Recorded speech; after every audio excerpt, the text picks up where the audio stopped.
Hey everyone, welcome back to the channel, or if you are new here, I'm so glad you clicked on this video. Before we jump in, let me share something powerful with you. Dream big, start small, but most importantly, start. You don't need everything figured out on day one. Just take the first small step because starting is what really matters. And guess what? By hitting play, you have already taken the first step. Alright, let's not waste any more time, let's get into it. In our last video, we understood the core problems that affect our machine learning models like underfitting and overfitting. Now the real question is, how do we fix these problems? How can we build models that actually perform well on real world data? Well, that's exactly what we are going to cover in this session. Here's what's lined up for today. First, we will quickly recap the key points from the last lecture just to refresh our memory. Then we will understand how to split our dataset in machine learning because trust me, splitting your data the right way is crucial. We will also look at why data splitting matters, especially when it comes to evaluating model performance properly. I will walk you through a mathematical example that shows how improper splitting can lead to misleading results. Next, we will learn about an alternative approach that helps avoid overfitting without just relying on train test splits. We will also go through a practical example to see these concepts in action. And finally, I will introduce you to one of the most powerful tools to handle overfitting, regularization, along with its different types. So make sure you stay with me till the end because today's session is packed with strategies that will take your ML game to next level. Alright, before we dive into the new stuff, let's quickly recap what we learned in the previous video. The problem. We saw that a model can sometimes memorize the training data instead of actually learning the underlying patterns. And when that happens, it performs really well on known data but fails badly on new, unseen data. That's what we call overfitting. The goal. Our goal in machine learning is simple. We want a model that can generalize well. In other words, it should not just perform well on the training set but also make accurate predictions on new real-world data it has never seen before. And to make that happen, we need to use the right techniques, which is exactly what we are going to explore in this video. Now let's talk about one of the most important steps in building a reliable machine learning model, splitting the dataset. Whenever we train a model, we don't just dump all the data into it at once. We divide the dataset into three key parts and each of them plays a very specific role. First up, the training set. This is the data that the model actually learns from. It's used to identify patterns, extract features, and understand relationships within the data. Think of it like giving a student a bunch of practice problems when they are learning a new topic. They will make mistakes, learn from them, and gradually improve. For example, out of 1,000 handwritten images, we might use 700 images just to train the model. Second, the validation set. Now this comes into play during training. It helps us tune things like the learning rate, number of layers, or regularization strength. It works like a checkpoint to make sure the model is not just memorizing the training data. Analogy time. Imagine giving the student a surprising quiz during their study session, not from the textbook but from random examples, to check if they are actually learning or just cramming. So from the same data set, we might use 150 images as the validation set.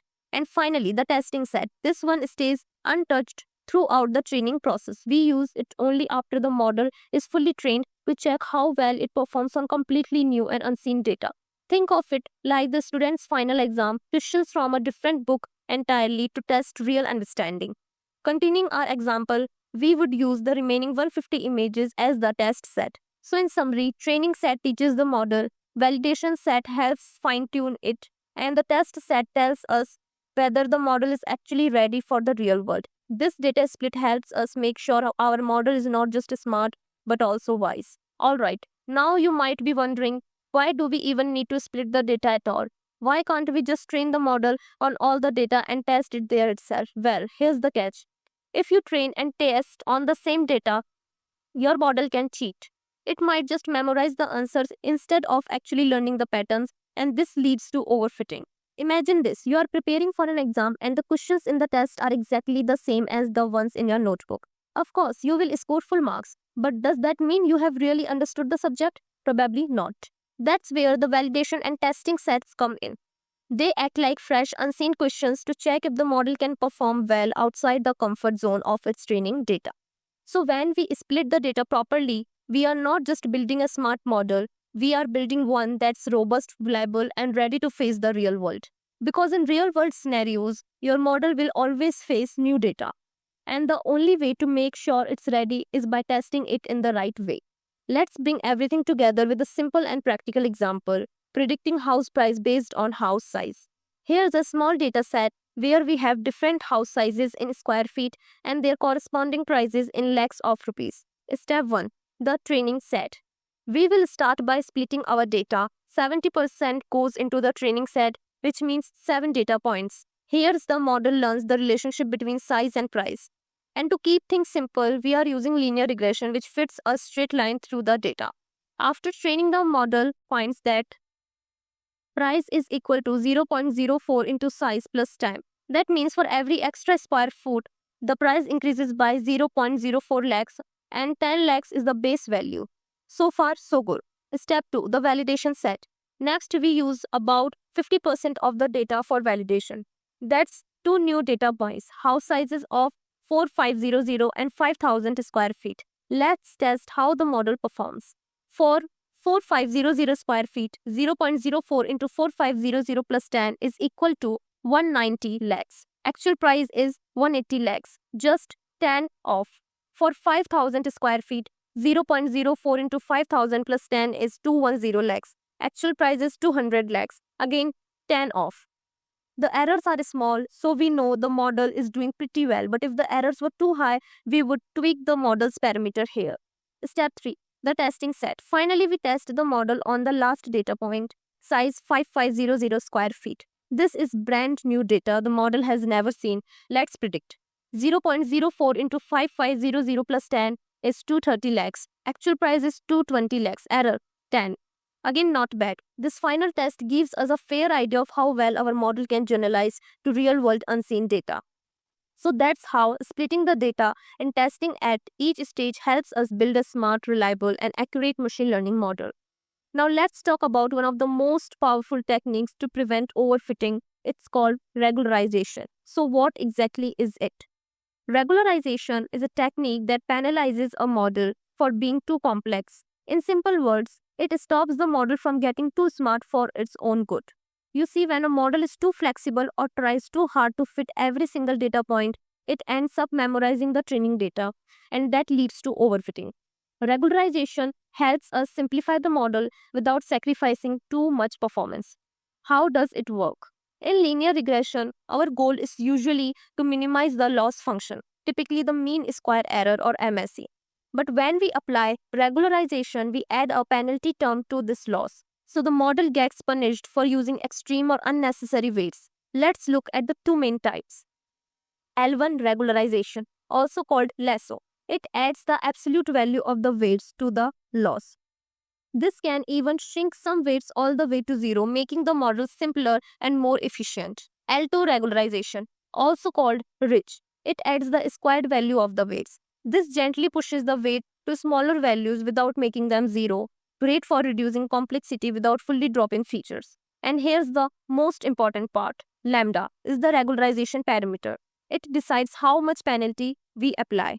A higher lambda means more penalty, leads to a simpler model. A lower lambda allows more flexibility but risks overfitting. So with regularization, we strike a balance between accuracy and simplicity, building a model that performs well not just on training data but also on real-world unseen data. And that's the magic of regularization. It keeps your model smart but humble. Let's take another example. We are building a machine learning model to predict house prices. And our input feature include size of the house in square feet, number of bedrooms, age of the house, distance from the city, and even the number of trees in the backyard. Now here's the thing. Some of these features are clearly important, like size or location. But something like the number of trees, that's probably just noise. It doesn't really affect the price in most cases. Without regularization. If we train model without regularization, it might try too hard to fit the training data perfectly, and in the process, it could assign a high weight even to irrelevant features like the number of trees. For example, it might end up with a coefficient like 3 for the tree feature, just because it spotted some random correlation in the training data. But guess what? That pattern probably won't hold true for new data, and this is exactly what causes overfitting. Now, with regularization, like L2, ridge, the model gets penalized for having large weights. This penalty encourages the model to focus only on true useful features. So now the weight for the number of trees might be reduced to something very small or even close to zero. The model almost ignores it, which is exactly what we want. And that's the power of regularization. It helps us building a model that doesn't just memorize the training data but actually learns what's important, improving accuracy on new data and avoiding silly mistakes caused by noise. So next time you are adding features like number of trees, remember regularizations got your back.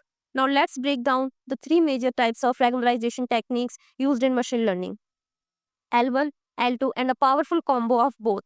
Elastic net. L1 regularization, also called lasso regression. What does it do? It adds the absolute value of the model's coefficient as a penalty to the loss function. The idea is to force the model to drop less important features by shrinking their weights all the way to zero. Let's say we are predicting house prices using features like size, age, distance from the city, and number of plants in the yard, which is probably not so useful. Without regularization, the model might still assign some weight to plants, like price is equal to 0.05 into size minus 0.7 into age plus 0.2 into plants. But with L1 regularization, the model simplifies to price is equal to 0.05 into size minus 0.7 into age plus 0.0 into plants. L1 performs feature selection. It literally removes irrelevant features by assigning them zero weight. It's super useful when you suspect your data has many unnecessary variables. L2 regularization, also called ridge regression. What does this one do? It adds the square of the coefficients as a penalty instead of the absolute values. This discourages large weights, but it doesn't force them to zero. Using the same house price example, without regularization, price is equal to 0.05 into size minus 0.7 into age plus 0.2 into plants. With L2 regularization, price is equal to 0.05 into size minus 0.65 into age plus 0.05 into plants. So instead of deleting the plants feature, L2 just reduces its impact. L2 keeps all features, just softens their influence. It's ideal when you think every feature may contribute something, even if it's small. Next is Elastic Net. What's special about this one? It combines the strengths of both lasso and ridge. It can shrink some weights to zero like L1 and reduce the size of others like L2. So in practice, Elastic Net will both eliminate completely useful features and tame the influence of the rest. Elastic Net is great when you want a balanced approach. It's especially useful when dealing with high dimensional data or when you are unsure whether L1 or L2 alone would be best. So to summarize, use L1 lasso regression when you want feature selection. Use L2 ridge regression when you want to keep all features but control large weights. And use Elastic Net when you want the best of both worlds. Regularization is not just a trick, it's a core strategy of building clean, generalizable models. So that's it for today. I hope regularization makes a lot of more sense now. If you found this helpful, don't forget to like, share and subscribe for more ML concepts made simple. And hey, got questions or want a topic covered next? Drop it in the comments. I'm listening. Until next time, keep learning, stay curious and happy coding.